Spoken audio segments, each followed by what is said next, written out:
ఎంత డబ్బులు ఎవరి చేతుల నుంచి మారినాయి మొత్తం వివరాలన్నీ సేకరించాం. సో ఇన్వెస్టిగేషన్ చాలా వేగవంతంగా జరుగుతుంది. ఒక్కొక్కటి చేయని అన్నీ ఒకేసారి చేసే కెపాసిటీ మటుకు ప్రభుత్వానికి ఉండదు. ఎందుకంటే గతంలో అన్ని అక్రమాలు జరిగినాయి.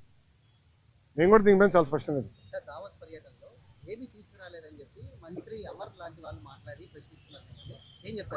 అరే కోడిగుడ్డుని నేను సూటిగా ప్రశ్నిస్తున్నా. మీరు మంత్రిగా ఉన్నప్పుడు మీరు ఏం తీసుకొచ్చారు ఆంధ్రాకి? ఏం తీసుకొచ్చారు చెప్పండి. ఇప్పుడు మేము మాకు ఇప్పుడే థ్యాంక్ యూ అన్న 7 నెలల్లో 6,33,568 కోట్ల రూపాయలు పెట్టుబడులు తీసుకొచ్చాము. 4,10,125 మందికి ఉద్యోగాలు కల్పించే పరిశ్రమలు ఆంధ్ర రాష్ట్రానికి ఎన్డీఏ ప్రభుత్వం తీసుకొచ్చింది.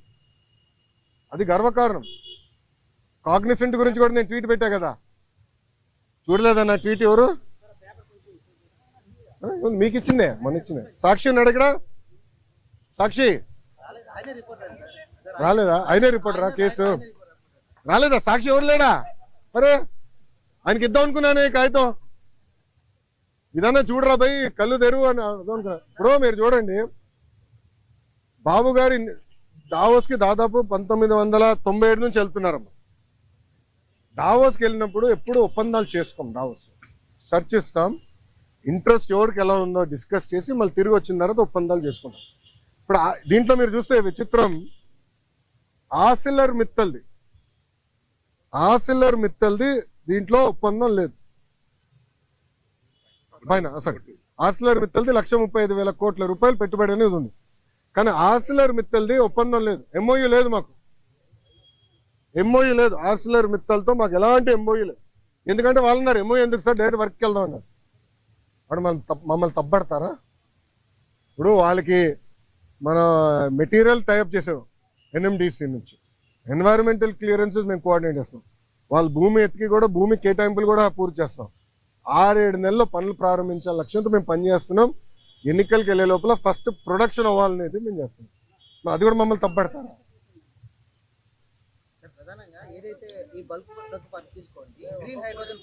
అవును, ఇవన్నీ మంత్రిగా నేనున్నప్పుడు సంతకం పెట్టాను.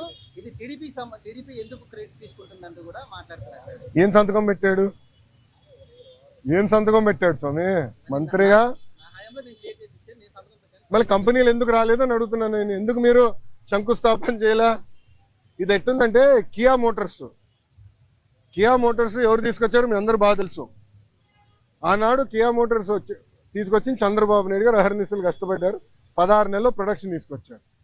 వైకాపా ప్రభుత్వ అధికారంలోకి వచ్చిన తర్వాత ఒక ఈమెయిల్ సృష్టించి, గతంలో రాజశేఖర రెడ్డి గారు ఈమెయిల్ పెట్టారు, ఆ ఈమెయిల్ వల్ల కియా మోటార్స్ వచ్చిందండి. ఇంకేం చెప్పాలి స్వామి?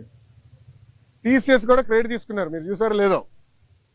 టీసీఎస్ కూడా క్రెడిట్ తీసుకోవడానికి ప్రయత్నించారు. మేము తీసుకొచ్చి నేనే చంద్ర గారితో మాట్లాడి ఆయన ఆఫీస్కి వెళ్ళాను స్వామి.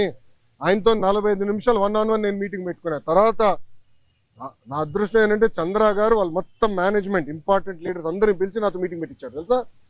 అక్కడ క్లీన్ చేసాం మేము. ఇది తాజ్ హోటల్స్ కానివ్వండి, టీసీఎస్ కానివ్వండి, రెన్యూబుల్ ఎనర్జీ కానివ్వండి, అన్ని. తండ్రి కొడుకులు మిగిలినటువంటి వారి ప్రతినిధి బృందం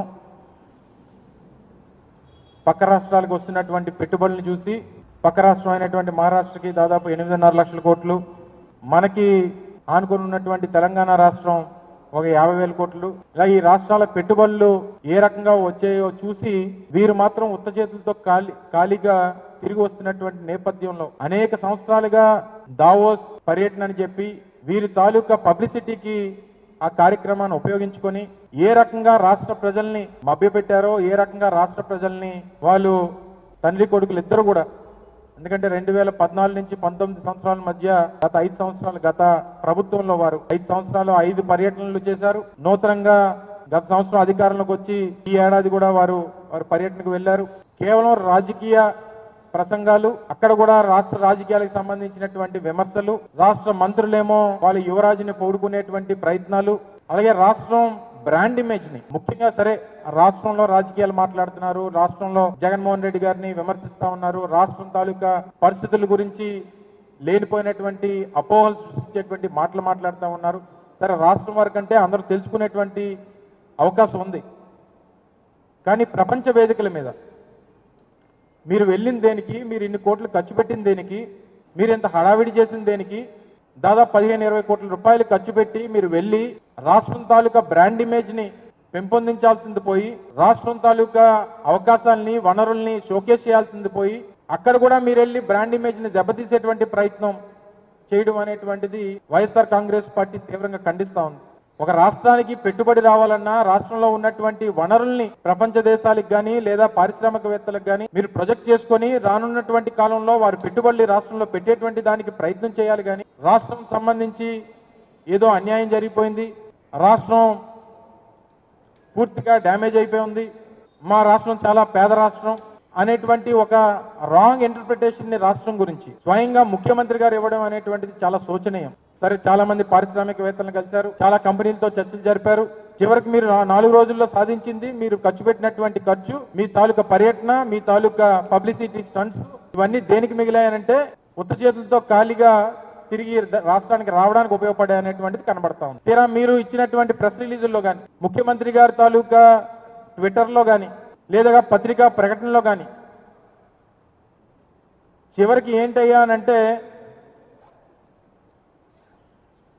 ముఖ్యమంత్రి గారు ఎవరితోనైతే చర్చించామో కొంతమంది ఆలోచిస్తాం, కొంతమంది ఏమో చర్చిస్తాం, కొంతమంది ఏమో చూస్తాం. ముఖ్యమంత్రి గారితో మాట్లాడినటువంటి పారిశ్రామికవేత్తలు కానీ కంపెనీలు కానీ చెప్పినవి ఏంటంటే ఆలోచిస్తాం, చర్చిస్తాం, చూస్తాం. ప్రపంచానికి కంప్యూటర్ని కనిపెట్టింది, కంప్యూటర్ని పరిచయం చేసింది నేనే అని చెప్తాడు, సెల్ ఫోన్ కనిపెట్టింది నేనే అని చెప్తాడు. సో ఇవన్నీ మనం విని తట్టుకునేటువంటి శక్తి నాకు లేదు, ప్రజలకు అంతకన్నా లేదు. సరే, బిల్ గేట్స్ ఇద్దరు కలిసి చదువుకున్నారని చెప్తాడు, ఇద్దరు కలిసి కంప్యూటర్ వాడడం ఒకేసారి మొదలు పెట్టామని చెప్తాడు. సహజంగా దావోస్ కాన్ఫరెన్స్లో ప్రపంచానికి సంబంధించినటువంటి అనేక మంది పారిశ్రామికవేత్తలు వస్తారు, అనేక మంది ఆ సమావేశాల్లో పాల్గొంటారు, చాలా దేశాల నుంచి వస్తుంటారు, చాలా మంది ప్రతినిధులు వస్తూ ఉంటారు. సో మనం వెళ్ళి కలిసి వాడిని ఏ రకంగా ఒప్పించాం, ఏ రకంగా రాష్ట్రానికి పెట్టుబడులు తీసుకొచ్చాం అనేటువంటి దాని మీద ఉండాలి తప్ప మన బ్రాండ్ ఇమేజ్ని కాదు, రాష్ట్రం తాలూకా బ్రాండ్ ఇమేజ్ని అక్కడ ప్రొజెక్ట్ చేయాల్సినటువంటి బాధ్యత ప్రభుత్వం మీద ఉంది.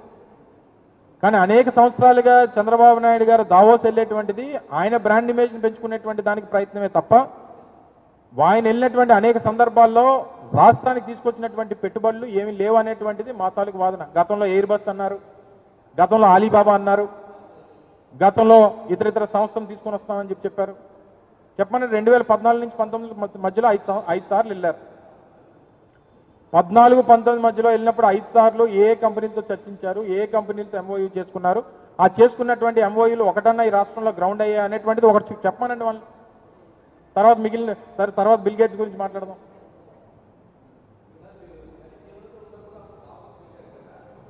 మేము వెళ్ళినప్పుడు లేదు, మేము వెళ్ళినప్పుడు మేలు అయ్యిందమ్మా, మేము వెళ్ళినప్పుడు లేదు, నువ్వు పొరపాటు పడ్డాం. చెప్పాను కదా, మేము చెప్పింది జేఎస్డబ్ల్యూ జిందాల్కి సంబంధించి కానీ అదాని డాటా సెంటర్ డిస్కషన్ అక్కడే జరిగింది. దాని తర్వాత మహీంద్రా గుర్నాని గారు వాళ్ళ అబ్బాయి ఓ ప్రాజెక్ట్ ఇంప్లిమెంట్ చేస్తామంటే రాజమండ్రిలో ప్రాజెక్ట్ కన్స్ట్రక్షన్ అవుతా ఉంది. జిందాల్కి సంబంధించి 3.5 లక్షల కోట్ల పెట్టుబడులు తీసుకొని వచ్చి జిందాల్ స్టీల్ ప్లాంట్ కడపది కానీ లేదా జిందాల్ పవర్కి సంబంధించి కానీ ఇవన్నీ చేశాం. ఈరోజు మొన్న డిప్యూటీ సీఎం గారు కర్నూలు వెళ్ళారు కదా, కర్నూలు వెళ్ళి పొగిడారు కదా ప్రాజెక్టు. అది ఎవరాయంలో జరిగింది, ఎక్కడ జరిగింది? ఇప్పుడు మీరు చెప్తున్నటువంటి మెటల్, మీ ప్రభుత్వం చంద్రబాబు నాయుడు గారు చెప్తున్నటువంటి ఆ మెటల్కి సంబంధించినటువంటి స్టీల్ ప్లాంట్ చెప్తా ఉన్నారు కదా, మరి ఎక్కడ జరిగింది? చూడ ఒకసారి రికార్డ్స్ అన్ని తీసి చూడమ్మా. నువ్వు ఓన్లీ ఒక పేపరే కాదు, మా పేపర్లు మిగిలినటువంటి పేపర్లు న్యూస్ అన్ని చదువుతున్నావు. ఒక్కొక్కసారి అన్ని వస్తాయి, ఎవరెవరు ఎక్కడెక్కడ మాట్లాడారు, ఏమేమి మాట్లాడారని. ఎక్కడ వచ్చాయి? నేను చెప్పాను కదా, మళ్ళీ నువ్వు రామాయణం అంతా వీళ్ళని రాముడు సీత ఏమవుద్దని అంటే నేనేం చెప్తాను చెప్పాను. గ్రీన్ హైడ్రోజన్ హబ్ నేను చెప్తాను, నేను మంత్రిగా సంతకాలు పెట్టాను, సంబంధించినటువంటి శాఖ మంత్రిగా గ్రీన్ హైడ్రోజన్ కి సంబంధించి ఎన్టీపీసీ గ్రీన్ హైడ్రోజన్ హబ్ అక్కడ ఏర్పాటు చేయడం కోసం, ల్యాండ్ ట్రాన్స్ఫార్మ్ చేయాలి, ల్యాండ్ యూసేజ్ మార్చడం కోసం, అక్కడ గ్రీన్ హైడ్రోజన్ స్థాపన కోసం సంతకం పెట్టింది ఆ సంబంధించినటువంటి శాఖ మంత్రిగా. ఆ రోజు నేను అధికారంలో ఉన్నప్పుడు నేను పెట్టా, ముఖ్యమంత్రి గారు దాన్ని అప్రూవ్ చేసి కేబినెట్ లో మేము దాన్ని ఓకే చేసింది మా ప్రభుత్వం. బల్క్ డ్రగ్ పార్క్ తీసుకొచ్చింది మేము, బల్క్ డ్రగ్ పార్క్ కూడా సంతకం పెట్టింది నేను. చూసుకో అమ్మా, చూసుకో ఒకసారి. సరే అవన్నీ తర్వాత రాజకీయాలు వచ్చినటువంటి ఫలితాలు ఇవన్నీ పక్కన పెడితే చేసింది మేము అనేటువంటి దానికి రుజువులతో సహా అన్ని రికార్డెడ్ ఎవిడెన్స్లే కదా, చెయ్యాలి కదా. మాకు కొనసాగించకపోతే ఏం చేస్తారు? ఇప్పుడు జేఎస్డబ్ల్యూ ఎన్టీపీసీ గవర్నమెంట్ ప్రాజెక్ట్ కాబట్టి, bulk drug park government project కాబట్టి, సెంట్రల్ గవర్నమెంట్కి సంబంధించింది కాబట్టి టేకప్ చేస్తున్నారు. ఏ ప్రైవేట్ అనుకో జగన్మోహన్ రెడ్డి గారి టైంలో వచ్చింది కాబట్టి పొమ్మన్నారు కదా జిందాలోని, జిందాలో పొమ్మన్నారు కదా జిందాలోని. అది జగన్మోహన్ రెడ్డి గారి హయాంలో తీసుకొచ్చారని అక్కస్తోనే కదా పొమ్మన్నారు వాళ్ళని. 3.5 లక్షల కోట్ల పెట్టుబడులు పొమ్మన్నారు కదా బయటికి. బల్క్ డ్రగ్ పార్క్ అనేటువంటిది సెంట్రల్ గవర్నమెంట్ నుంచి 1000 కోట్ల రూపాయలు ఆ ప్రాజెక్ట్ కోసం ఫండింగ్ సెంట్రల్ గవర్నమెంట్ ఇస్తూ ఉంది. 17 రాష్ట్రాలు పోటీ పడ్డాయి. దక్షిణ భారతదేశం నుంచి సాధించినటువంటి ఏకైక రాష్ట్రం ఆంధ్రప్రదేశ్. ఆ ఘనత మరి ఒప్పుకోకపోతే ఎలాగా?